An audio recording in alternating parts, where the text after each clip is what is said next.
Good afternoon, everyone. Thank you so much for joining. And we are going to be dealing with a very interesting topic, another controversial topic this afternoon. Ibrahim Traoré and Israel, anti Western hero or controlled opposition.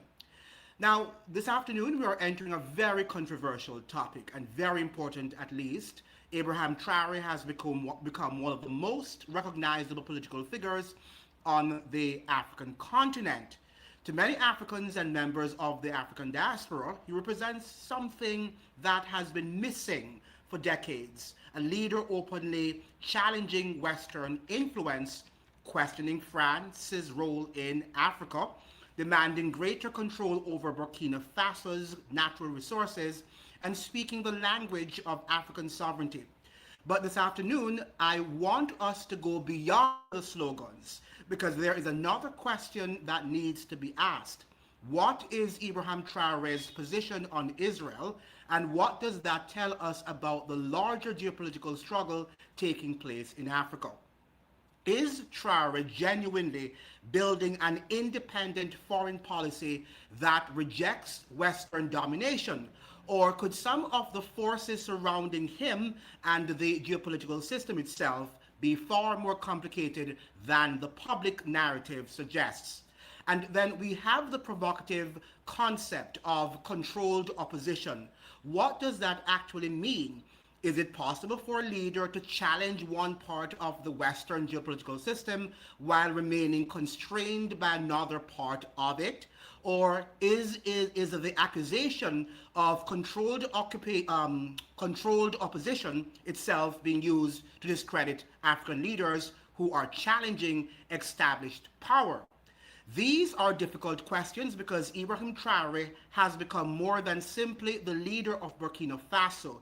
He has become a symbol to some. He is the face of a new African nationalism, a younger generation saying that Africa must determine its own destiny. To others, the image surrounding Traoré may be larger than the reality of what his government can actually accomplish. And Israel enters this discussion because Israel is not simply a Middle Eastern issue, its relationship with African governments, Western governments, the military establishments, intelligence networks, and emerging geopolitical powers form part of a much broader international system. So this afternoon, we are going to separate the symbolism from the evidence. We're going to examine Traoré's rise, Burkina Faso's break with France and the West, his government's foreign policy posture, the question of Israel, and the broader geopolitical interests operating around the Sahel. And I want to make one thing clear from the beginning.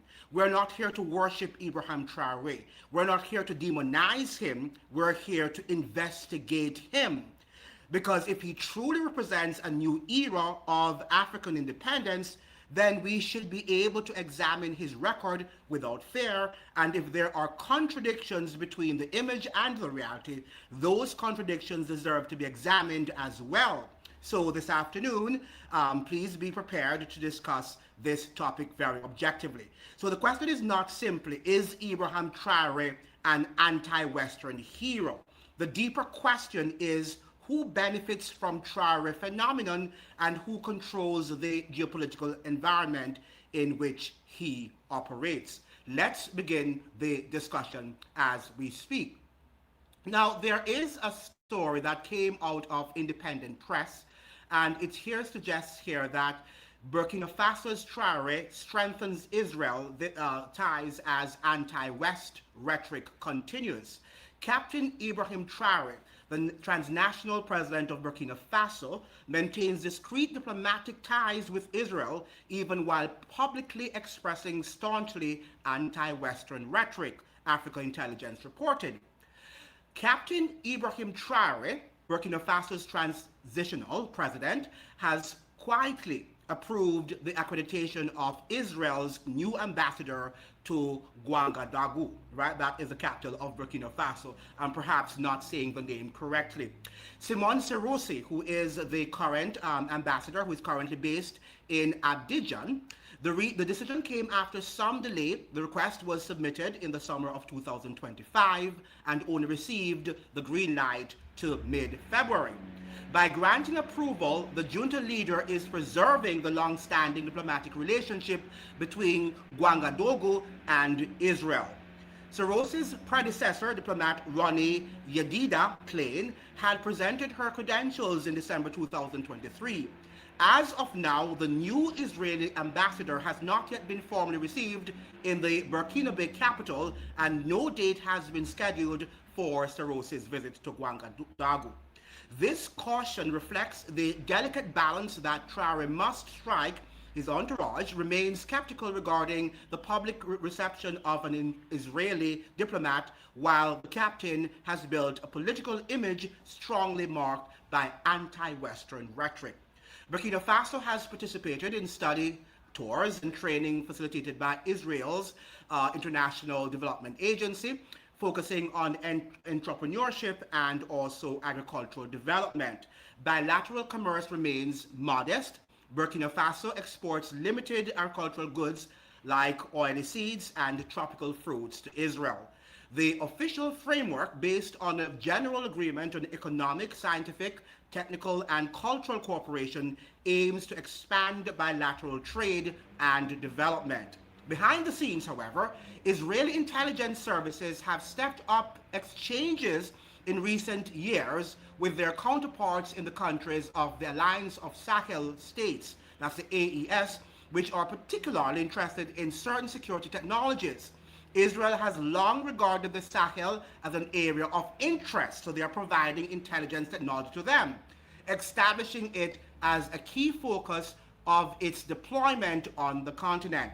As early as 2019, Tel Aviv laid the foundations for an unprecedented military partnership with Chad, particularly in the fields of security, technology, and armaments.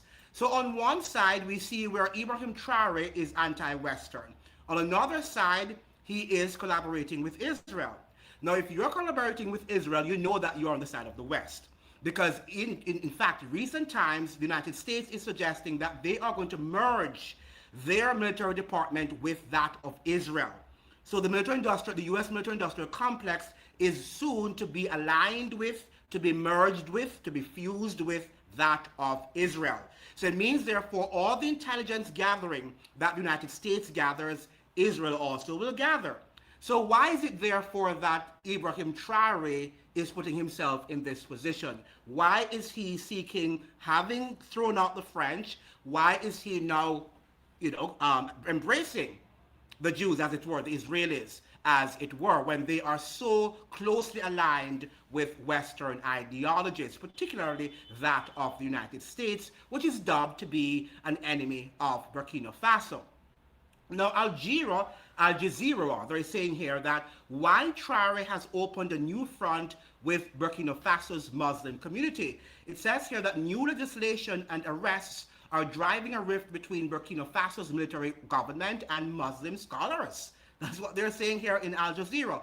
Once backed by influential Muslim scholars, Burkina Faso's military leader is now facing a growing rift over arrests, new legislation, and his campaign against what he describes as religious extremism. Burkina Faso's transitional leader, Captain Ibrahim Traoré, has sharply escalated his confrontation with influential Muslim scholars, declaring that what he calls radical Islam has no place in the country, and warning that the battle has begun against those he accuses of promoting religious extremism. Addressing scholars whom he accused of spreading extremist ideas, Traoré declared, and I quote, "If this is your Islam, we will fight it. Extremists must change. If they do not, the battle has begun," unquote. His remarks underscore a widening rift between the government and parts of Burkina Faso's Muslim community. Once an important source of support for the military leader, several influential Sunni scholars are now at odds with the authorities over the religious liberty, that's the religious freedoms law, the detention of prominent imams, and the government's campaign against religious extremism. Traore argued that religion should spread through example rather than coercion or violence, and he's absolutely right. He also questioned why some Muslims opposed the new legislation and warned that imams who use sermons to promote extremist ideas would be suspended. Now, which leads me to ask this very important question. Is Israel actually influencing the leader, Ibrahim Traoré, in terms of the whole Sharia law that he decides that he does not want to implement under his regime? The fact that he is pro-Israel and that the country is in relationship with Israel, is Israel influencing his foreign policy as far as the relationship with Islam is concerned? Now, we have to ask ourselves these questions. We're not suggesting here that that is what he's doing. We are just thinking critically, and that is what critical thinking is all about. Challenging the status quo and what people are saying in orthodoxy. Now, on post here, there was a post on X. It says here that Burkina Faso has welcomed a new ambassador from Israel. On June 26, 2026, Captain Ibrahim Traoré received the letters of credence of Simon Clement Seroussi, Israel's new ambassador to Burkina Faso. Now, what is interesting is that this guy has a French name, Simon Clement Seroussi. Well, my French accent is not all that great, but this is a French name, and he is now the ambassador, as it were, to Israel. The Israeli ambassador to Burkina Faso. Am I saying correct? Yeah. So we have, I'm particularly, this is what Simon Clement Seroussi is saying, I am particularly honored to have presented my letters of credence to the president of Burkina Faso, Captain Ibrahim Traoré. This ceremony marks the continuation of the long-standing ties between the State of Israel and Burkina Faso and reflects the enduring friendship between our two peoples. I look forward to working together to further strengthen our bilateral cooperation in the years ahead. So what are we seeing here? Are we seeing lots of contradictions and inconsistencies? Now, we have some people here responding to this, post. And Ali Salah says, this is truly a disappointment and disgrace to Sankara's legacy. Imagine being known as an anti-imperialist leader while simultaneously forging ties with a secular colonial state, a country Thomas Sankara himself labeled imperialist. So people are very disappointed in the Burkina Faso's leader, Ibrahim Traoré. Another, responder said here, I thought he was a hero. Now you understand how the Zionist has everyone under their control. Another commenter said he downloaded Sankara's skin, but not his principles, right? So that we are seeing lots of things happening, and we've got to question what in the dickens is happening with our leaders. They say one thing from one side of their mouths, and then afterwards we're seeing other things coming out of their conversations. But let us look at some of his achievements. I'm going to begin first with Traoré's achievements. So let us look at what this person is saying here, and his enormous accomplishments since he is government. He's the president of that country. So let's begin on the positive. So Traoré's achievements, political achievements. We're going to begin with that. So let me get there and get that on the screen. Many of the things that he's done since he's come into power for last week. He's building the largest hospital in West Africa, which is currently under construction and is expected to be open in late 2025. A new airport is under construction, set to be completed by the end of 2025. He reduced the salaries of ministers and parliamentarians by 30% while increasing the salaries of civil servants by 50%, right? So basically he's getting rid of bureaucracy. And I remember as well, he's only taking the payment of a captain. He never upped his own pay. Yeah, I heard he kept that there. Bad boy. He paid off all Burkina Faso's local debts. He established the country's first ever tomato processing plant. He inaugurated a state-of-the-art gold mine to enhance local processing capabilities. He banned the export of unrefined gold from Burkina Faso, bad boy, to Europe. So you're not getting our gold no more. He built the country a second... He properly priced it as well. Yeah, properly. great. Come on. Is this organised and centralised? This is what it is, bro. He's a G. He built the country's second cotton processing plant, previously having only one. He opened the first ever national support centre of artisanal cotton. I don't know if it's a certain kind of cotton processing to assist local cotton farmers. He banned British-styled legal wigs, so they got their own style now in the courts, and gowns in local courts, and introduced traditional Burkina put some of these in. I want to see some of these images. I'm going to have to go. Yeah, bro, they got their own. I've seen a picture of the Ghana. I think the Ghana guys followed them. He did it. I see the Ghana. Actually, I did see that. Yes, the Ghana guys got their own thing now, but he did it first, right? Yep. He prioritized agriculture by distributing over 400 tractors, 239 tillers, 710 motor pumps, and 740 motorbikes to boost production and support rural skateboarders. This was recent, I see that one. He provided access to improved seeds and other farm inputs to maximize agricultural output. Tomato production increased by 315,000 metric tons in 2022 to 360, so he added an extra 55 metric tons or 45 metric tons. Millet production rose by about 200,000 metric tons. Rice production increased by about 46,000 metric tons. He spelled French military operation for Burkina Faso. He's done that first. That's one of the first things. He's on job, bruv. 3 years, 3 years. He banned French, American, and British media outlets from operating in his country. Man. He initiated major infrastructure projects, including constructing new roads, widening existing ones, and upgrading gravel pits to pave the surfaces. It's done by people from the country. Yeah, the man them are doing it. The man them. And then some man are just joining in for free. They don't want to get paid. They just want to do it. You know what I mean? Because they're like, yo, he's fixing this. I want to get involved. You know what I mean? He introduced prison reforms, allowing inmates to work on agricultural farms in exchange for reduced sentences. Smart. He removed French and Burkina Faso's sole official language. No more French. He withdrew Burkina Faso from International Organization of Francophone and French-speaking equivalents. Same type thing. He repaid 75% of the country's local debts. He repaid the local debts. Everyone got money. Everyone's eating.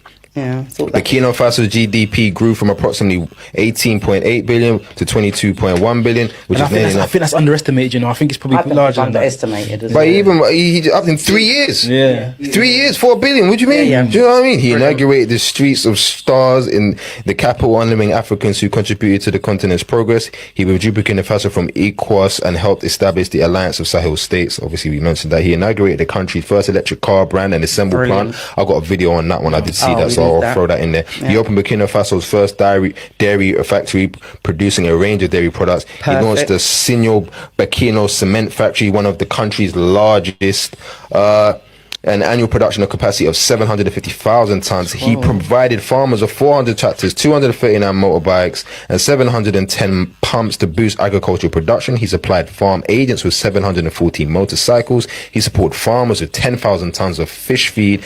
68,964 tons of fertilizer, 10,000 liters of phytosanitary products, 18,000 tons of vegetable seed, 2,300 tons of feed seeds, and 10,000 tons of concentrated animal feed. He increased local resources mobilizations to strengthen the economy. His government successfully reclaimed 75% of Burkina's territory from jihadists and terrorist groups. Meanwhile, at war, he's warring. He's doing all this in a war. Bad boy. This is just one guy. Just one guy in 3 years. That is without a doubt impressive, right? He has racked up an impressive achievement for the 3 years that he is in office right there in Burkina Faso, right? That's an impressive resume by any standards, right? But the fact of the matter, what we have to ask, we know that, that the people of Burkina Faso are under what we call a military dictatorship. And oftentimes, we don't get necessarily the full story. That's one of the reasons why we need democracy, because we need some form of opposition to say that this is, even though we know that our opposition is not necessarily very effective, but you need a media, for example, that will critique what you're doing and hold everything you're saying up to scrutiny. Remember now that when you have just a one-party state, they can make and say impressive things about the government that sometimes can be challenged.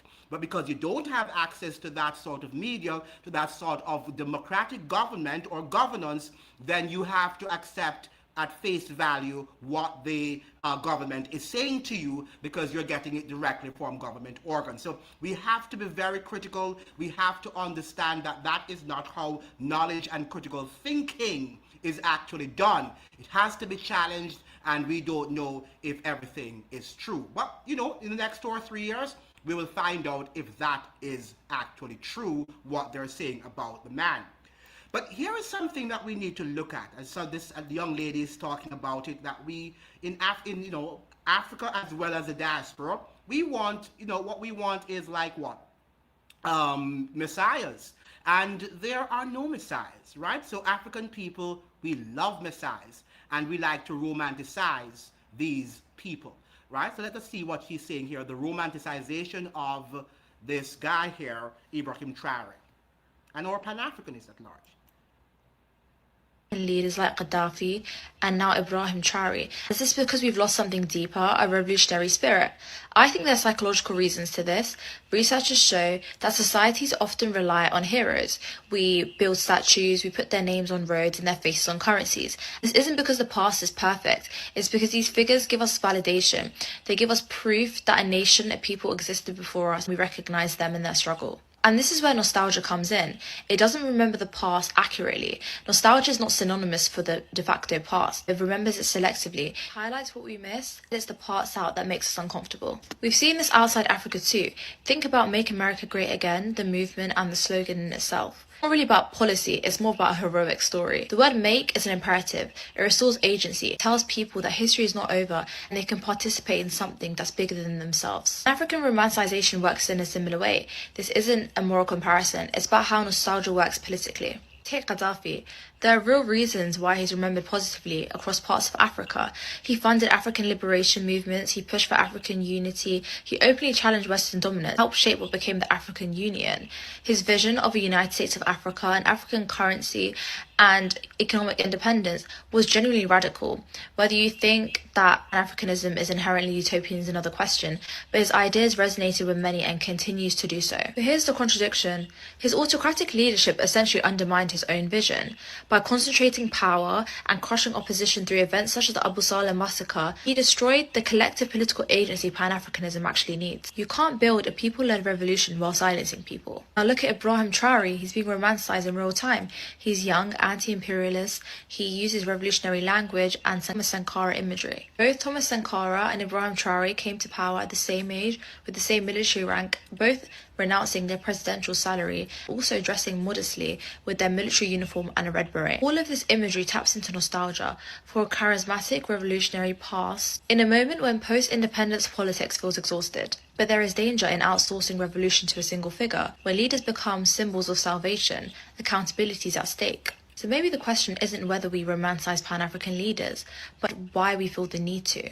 I believe when revolutionary spirit fades at a collective level, it returns as nostalgia, and leaders become containers for our longing. The challenge is learning how to honor revolutionary visions without turning them into myths, excusing authoritarianism. I've unpacked this properly in my Substack, which is in my bio, so read if you want to see my full well said. I think she did a very good synopsis of it. I think essentially our politics of today, we have cults. Right? That is what we have, whether you are, on the right or you're on the left or you're Pan-Africanist, we are now having politics function in the capacity of a religion, where people are empty and they're expecting that there is a Messiah who is going to come and he is going to put the economy, he's going to set the politics right and set the country and free us from imperialism and any form of exploitation.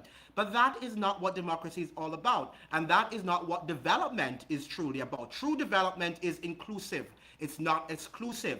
So you cannot just put all of the power in the hands of a political leader and expect that he is going to transform the country, because that is not going to happen. That is wishful thinking. That is religious thinking. It's blind religious thinking. It's not even religious thinking, because true religion allows you to think and to question. However, false religion imposes upon you something that they're saying this is how you have to walk, and then if you don't walk in that way, you are going to be punished. However, we have to look very carefully that we have seen lots of very charismatic leaders in the region, around the world, and many of them have failed us, including Barack Hussein Obama. So we've got to watch Traore very carefully now that we're seeing that he is in fact in bed with Israel, and that he seeks relationship with the country of Israel that we know is just like another state of the United States. So when we see them making all of these wonderful, high-flown speeches, and we think that they are sincere, we've got to watch carefully what they're doing. With whom are they friends? With whom are they actually trading? We have to ask all these questions, because that is what is going to give us an understanding of who they really are. There is another analysis that I'd like to share with you right now with this gentleman who was talking about what he's doing and raising some important questions also. So let's look at what he's saying here. Never built by a president or a head of state, especially not one with a pistol on his hips, a French-made gloves, a French-made beret, a French-made armor truck, a French-made uniform, a French-made gun, and he's kicking the French out of Burkina Faso. And then he goes to another European country, which is Russia. Right. So the reason Ibrahim Traoré went global and people in Guyana and Trinidad and everywhere saying a hero has been born were two things only. One, social media made it that way. Number two, because of what he was wearing. If Ibrahim Traoré was wearing a suit like other presidents, no one would have paid attention to this guy.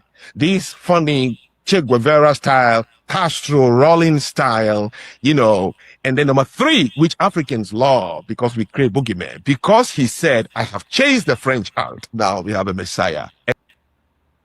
All right. So that is what is happening, whether it's in Africa or it is actually in the Caribbean. We're chasing after something, someone that we want to take us out of our rut, right? And we don't want to have any responsibility. We don't want to think for ourselves. We don't want to think what our leaders are doing. We just want to have a wonderful party, and we're hoping that soon liberation will come from Miss Kamala Person-Bissessar, or from Dr. Andrew Holness, or from Miss Mia Mockley. And it doesn't work like that. The thinking in the Caribbean and the world at large and among black people is very low. And that is why people look down upon us as a people, because we are expecting that some father, some paternalistic figure is going to come and take us out of our problems while we are partying all night. And that is not going to happen. Not under Ibrahim Traoré. It didn't happen under Obama. It didn't happen under Michael Manley. It didn't happen under Burnham. It didn't happen under Maurice Bishop of Grenada. So we have to wake up, and we are still sleeping. And when are we going to smell the coffee to understand that what we see is not necessarily what we get? Okay? It's not what we get. And I want to show you this here too, with Tucker Carlson talking about Trump. Look at how cunning these commentators are, and our politicians are. The journalists are cunning, and our politicians are also very cunning. And I tell you that you have to be wary of some of these podcasters that you think are telling you the truth, including Tucker Carlson. Many of them are just not telling you the full truth. All right, so let us look at what Tucker Carlson is saying here about Trump, the person who he helped to get into office, right? I want you to listen to him carefully.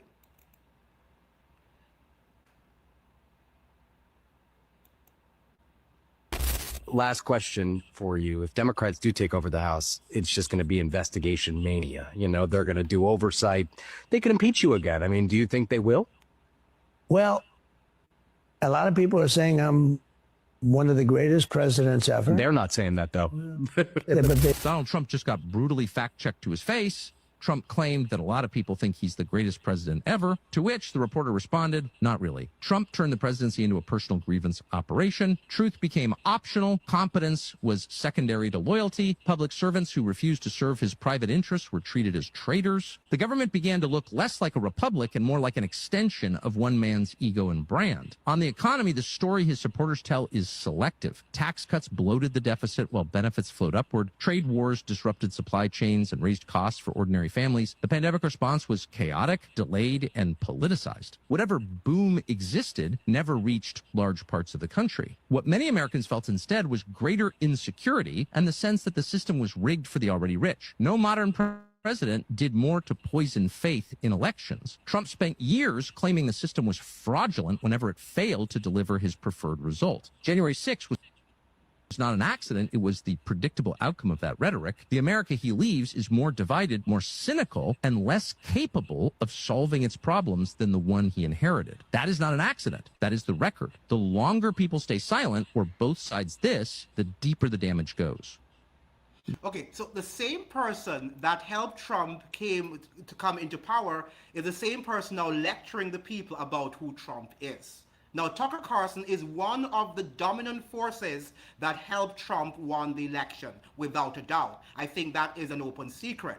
Yet he's coming now and he's telling you the what do you call it now, the grievances of the administration and the errors of the administration, and how that administration is leading the United States into dictatorship, right? The very guy that he said that the system wanted to unalive because of his policies toward bringing America back to freedom, right? And wanted to save the lives of white people, and the same white people are finding out that Trump is working against their interest. Okay? And that is what we need to be aware of too. Not because somebody is black or somebody is white and they thought that they're trying to defend your interests, it means therefore that they are going to do that.